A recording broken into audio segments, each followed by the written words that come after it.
friends, fellow seekers of truth and connection. I want to speak with you today about a subject that lives in the quiet corners of our hearts.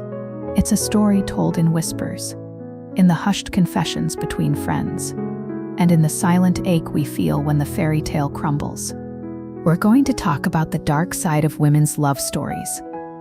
Not the dramatic, villainous side you see in movies, but the more subtle, insidious darkness that comes from within. It's the shadow we cast on our own happiness.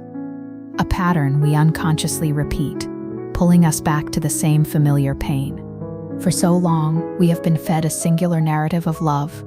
It begins with a grand, cinematic moment. A chance meeting. A look across a crowded room. A feeling that is so powerful it must be destiny. We are taught that love is a battle, a conquest, a test of faith. We believe that true love is found in the midst of turmoil, that if you can just endure the storms, you will find your happily ever after. We are told that our worth is measured by our ability to be chosen, to be loved, to be the one a man finally settles down for. This idealized, often damaging blueprint for love is etched into our very souls from a young age. We watch it in movies where the heroine finds true love by taming the wild, broken man, a hero with a haunted past who can only be saved by her pure and unconditional affection. We read it in books where the female protagonist's entire world revolves around the pursuit of a man, and her emotional maturity is defined by her ability to endure his instability. This isn't just entertainment, it is a powerful form of emotional conditioning. It teaches us that our purpose is to fix, to heal, to prove our love by enduring suffering. It creates a love that is less about two people coming together and more about one person fighting to fix the other. A love that is based not on peace and mutual respect, but on the intoxicating high of potential and the familiar ache of unfulfilled hope. This is the great deception. The hidden narrative that says our greatest love story is not about finding our equal, but about becoming the savior. It is a story where we are the emotional hero, and our partner is the broken bird with the wounded wing. Our role is to tend to his trauma, to understand his distant nature, to see the good in him that no one else can see. And in this act of service, we believe we will finally be loved and validated in return. But the truth is, this is a dangerous and ultimately empty role. You cannot heal someone else's wounds without sacrificing your own well-being. You are not a fixer, you are a partner. And the moment you take on the job of healing another person, you are no longer in a relationship with a man. You are in a relationship with a mission you will never ever complete. Because the only person who can heal his wounds is him. The dark side of this story is that it feeds on our deepest insecurities. It preys on the fear that we are not enough, that we are not inherently worthy of a whole and healthy love. We believe that we must earn love through suffering, that we must be extraordinary in our patience and our forgiveness to deserve it. This turns love into a desperate act of validation, a performance where we are constantly trying to prove our value to someone who may not even be capable of seeing it. We become so focused on the potential of the person we are with, the man he could be, the man he will be once we fix him, that we fail to see the reality of who he is. A man who is not a project, but a person, with his own journey and his own timeline for healing. And in our obsession with his potential, we lose sight of our own. This leads us to a devastating yet common mistake: falling in love with a man's potential, not his reality. We see glimmers of hope and we cling to them with a desperate, heartbreaking faith. A single moment of kindness becomes proof of his true character. A brief period of emotional availability becomes a sign that he is finally changing. We build an entire fantasy world on a handful of crumbs, and we live in that world, waiting for the reality to catch up. But reality never does. The man we fell in love with, the one who exists only in our minds, is not the man who shows up every day. The man who shows up every day is the one who is still emotionally unavailable, still inconsistent, still broken. And we are left with a constant, silent grief, a grief for a love that never existed. We are mourning a potential that was never real. We are grieving the loss of a man who was only ever a figment of our own hope. This is the cycle. We choose a man who fits the familiar mold, a man who is a mirror of our own unhealed wounds. We try to fix him, believing that our love can heal him. When he fails to live up to our fantasy, we are heartbroken, and in our pain we swear we will never do it again. But then the next time, we find a new man who fits the same old blueprint. And the entire heartbreaking story begins once more. It is a carousel of emotional pain, and we are the only ones on the ride. This is the truth we must all confront. The dark side of women's love stories is not about men who are monsters. It is about women who are broken, and the profound, difficult work of healing ourselves. We just talked about the blueprint, that secret, painful story we've been living out in our relationships. But the question remains, why?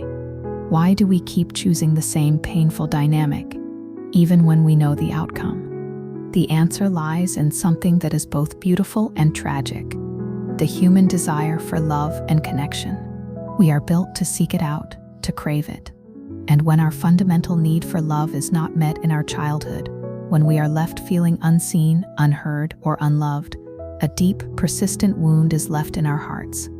This wound creates an unconscious, powerful need to recreate the conditions of our past. Not to relive the pain, but to finally conquer it. It's a deep-seated biological need to finally get the love we deserved the first time around, and to get it from the type of person who was unable to give it to us. It is the need to get the good from the bad. Think about it. The little girl who grew up with an emotionally distant father may find herself magnetically drawn to men who are emotionally unavailable. Her subconscious isn't saying, "I want to be ignored again." It's saying, "This is my chance. If I can finally get this man to love me, the kind of man who reminds me of my father, then I will finally be healed. I will finally be worthy." This is not a conscious choice. It is a powerful, unconscious pull toward the very thing that hurt us, believing that we have the power to change the outcome. We become addicted to the chase, to the fleeting moments of kindness, to the feeling that we are finally on the verge of victory. We are not just falling in love with a man, we are falling in love with the idea of winning, and the ultimate prize is our own healing. But this is the cruelest part of the dark side of love stories. The cycle is not about winning, it's about losing. We are losing ourselves in the process. We start to believe that our worth is tied to a man's ability to love us. We compromise our values, we lose our voice, we sacrifice our own happiness, all in the desperate hope that he will finally see us. We become so focused on his needs, his moods, his potential, that we completely lose touch with our own desires. We become an emotional chameleon, changing our colors to match whatever he needs us to be, and in that process we forget who we were to begin with. This is where the concept of trauma bonding comes in. It's a powerful and dangerous dynamic that is often mistaken for true love. Trauma bonding is an unhealthy attachment that forms in a relationship with a cyclical pattern of abuse and affection. The abuser is not always physically violent. The abuse can be emotional, verbal, or psychological. He may be inconsistent, hot and cold, and emotionally unavailable. And after a period of pain or distance, he will give you a moment of kindness, a flash of affection, a glimmer of the man you want him to be. And in that moment, your body, starved for connection, will release a powerful cocktail of hormones, oxytocin and dopamine, that create a deep sense of attachment and relief. You mistake that relief for love. You believe that the good times are worth the pain. You are not addicted to the man. You are addicted to the cycle. You are addicted to the powerful high of relief that comes after the low of the pain. The dark side of this love story is that it is a love story with a ghost. You are not in a relationship with a man. You are in a relationship with the unhealed parts of yourself. The anger you feel toward him is the anger you have toward yourself for not leaving. The sadness you feel is the deep grief for a love that never was. He is a mirror reflecting back to you your deepest wounds and your most profound fears.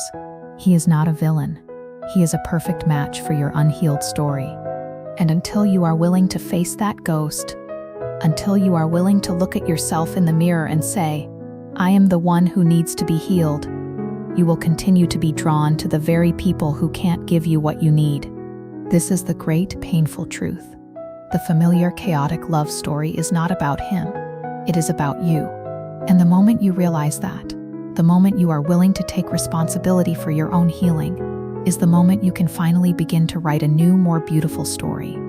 It is the moment you stop looking for love outside of yourself and you start to find it within. It is the moment you realize that you are the one you have been waiting for all along. The journey to a healthy love begins not with a man, but with a woman who is willing to look into her own darkness and shine a light on the truth. And that is the bravest and most beautiful act of all. We have now journeyed into the very heart of the matter. We have identified the romantic blueprint that guides our choices, and we have understood the profound psychological reasons we are drawn to the same old painful story. But where do we go from here? We have seen the shadow. Now, how do we step into the light? The path forward is not a grand, dramatic moment of transformation. It is a quiet, deliberate, and deeply personal practice of self-love and self-respect. The first step is to end the mission to fix, to save, to change another person. You have to put down the emotional toolkit and acknowledge that you are not a repair shop for broken people. You have to accept, with love and compassion, that a man's healing is his own responsibility. This is not about being cold or unfeeling. It is about being honest and setting a powerful boundary. You can love a man and wish him well on his journey, but you cannot walk his path for him. When you let go of the mission, you are finally free to see the man for who he is in this moment, not the man he could be. And in that moment, the choice becomes clear. Is who he is right now enough for you? Is his reality a match for your heart? If the answer is no, then you have the power to make a new choice. The next crucial step is to learn to be alone. I don't mean just physically alone, but emotionally and spiritually alone. I mean learning to be so deeply connected with your own spirit, your own passions, and your own life that you no longer need a man to feel whole.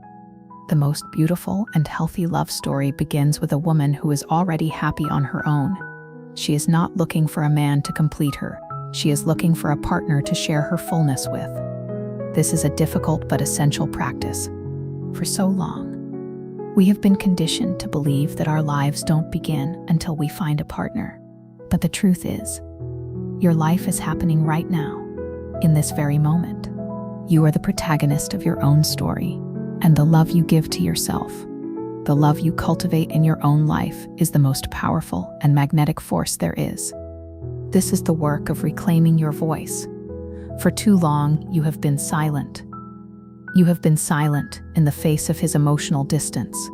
You have been silent in the face of his inconsistency. You have been silent when he has hurt you, because you have been afraid that speaking your truth would make you unlovable. But the truth is, the right person will not love you less for speaking your mind. They will love you more. The right person will see your truth and respect your boundaries. The man who is a match for your new healthy story will not see your boundaries as a threat. He will see them as a sign of your strength, your self-respect, and your clarity. And this is a love that will feel completely different. It will not be a constant negotiation of your worth. It will be a constant celebration of it. This leads us to a new kind of romantic choice. The choice to be with a man who mirrors your wholeness, not your wounds. He will be a man who is emotionally available, a man whose words match his actions, a man who is a true partner. This is a love that will feel quiet, gentle, and a little bit unfamiliar. It will not have the intoxicating highs and lows of the past. It will feel calm, stable, and secure. Your old blueprint may try to tell you that this is boring, that there is no spark. But you will have to make a conscious choice to listen to a new wisdom. A wisdom that tells you that real love isn't a heart-pounding emergency. It is a deep, abiding sense of peace. It is a love that feels like coming home. And finally, you must learn to forgive. Not him, but yourself. Forgive yourself for the mistakes you made, for the time you wasted, for the pain you endured. You did the best you could with the tools you had. The past was a classroom, not a prison. You are not a victim of your past. You are the hero of your own story. The dark side of love stories is not a final destination. It is a profound lesson. And the lesson is this: you are the most important person in your life. Your happiness is your own responsibility. And the love you have always been searching for, it lives within you. The moment you can truly deeply believe that, the moment you can fully embrace your own worth, is the moment you can finally write a new beautiful story for your heart. And that story will not be about conquering a monster or saving a man. It will be about a woman who found her way home to herself, and in that profound act of self-love, attracted a love that was worthy of her. And that is a love that will truly last a lifetime. You have found the most profound and authentic love of all, a love that celebrates the magnificent, whole, and beautiful woman you have finally become. It is a love that does not just repeat the past, but truly fulfills your future.